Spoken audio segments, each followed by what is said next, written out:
pretend for a second, just for a second, let's just pretend that this amount of books is going to be read in a week. It was a nice pretend, wasn't it? Guys, it is time for the book no, it's not.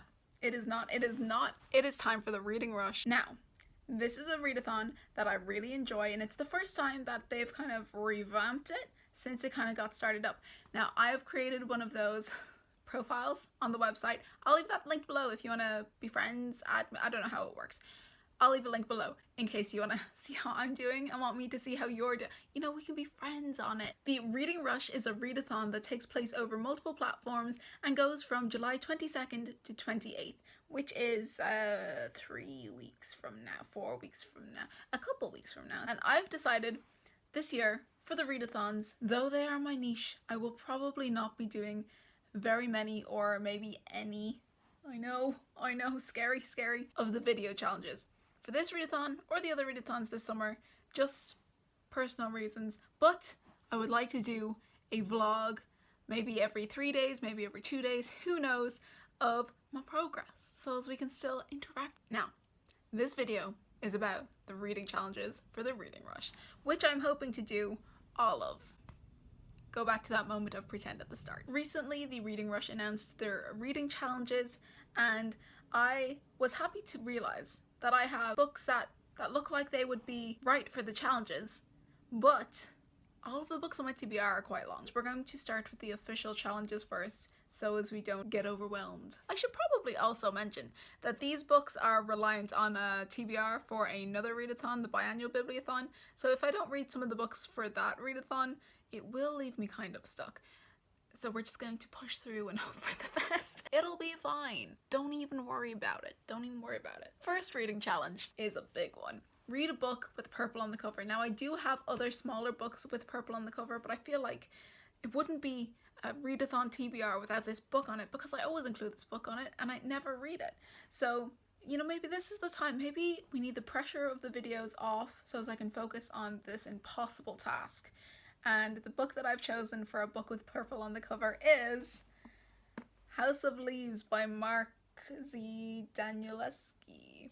This is a really interesting book. It's an adult, I think, horror, and there's such unusual formatting which the white balance is not letting you see, but every page is like a different format, and I feel like I really want to dedicate some time to this, so I might leave this to the very end of the readathon just so as I can take my time with it, if you know what I mean. It's about this house. I don't even know much about it, but there's a monster in the house, and the house like moves around, and it's kind of like a haunted house.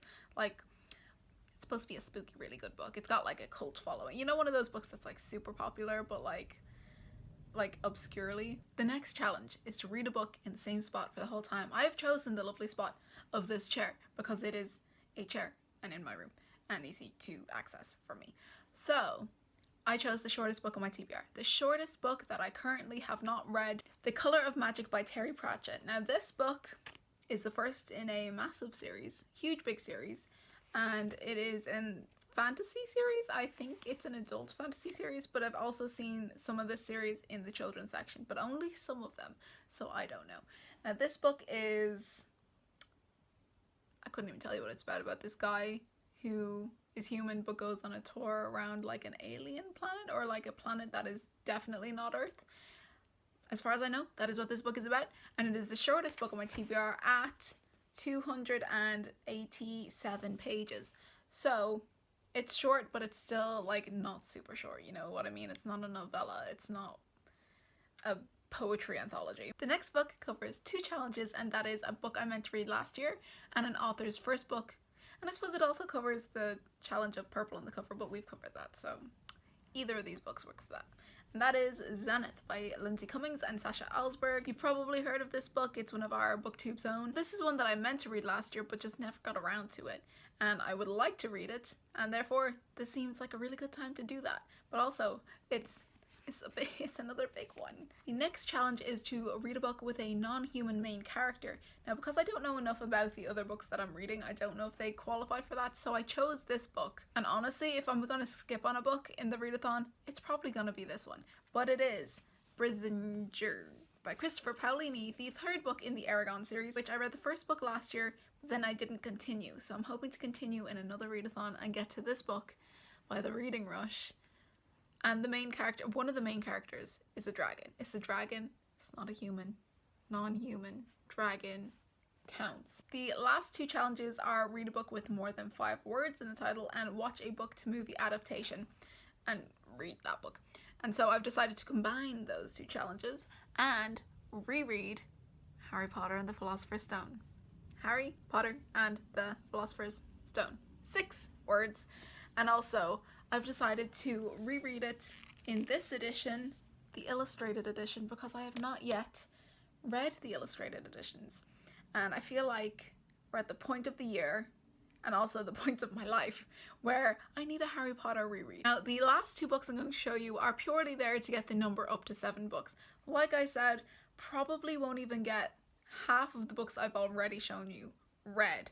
And so these 2 books are just there to be there. I have chosen Grace and Fury by Tracy Bankart. Now, this is a book I got in a book subscription. I don't know much about what it's about, except it involves 2 sisters who are kind of like on opposing sides or something, or there's a rivalry, but it's also like just under 300 pages, so it's pretty short. So I reckon if I need a shorter book to just kind of speed me along, this will be the one to do it. The next book that I chose is one that I meant to read last year. It's another one of those that can be used as that challenge if I so decide to change up my TBR a little bit, and that is Grim Lovelies by Megan Shepherd. I actually read Megan Shepherd's other series and loved it. The Madman's Daughter, so good, so underrated. But also this one is set in Paris and it involves like a witch, and she like changes animals to like people, and there's a whole thing, and I love there's one thing that I love in a story, and that is an evil witch that is actually evil. The setting, the theme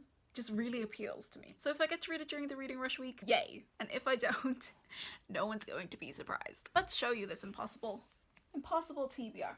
Like, if I actually read all of these, I feel like I will deserve a prize. A big prize.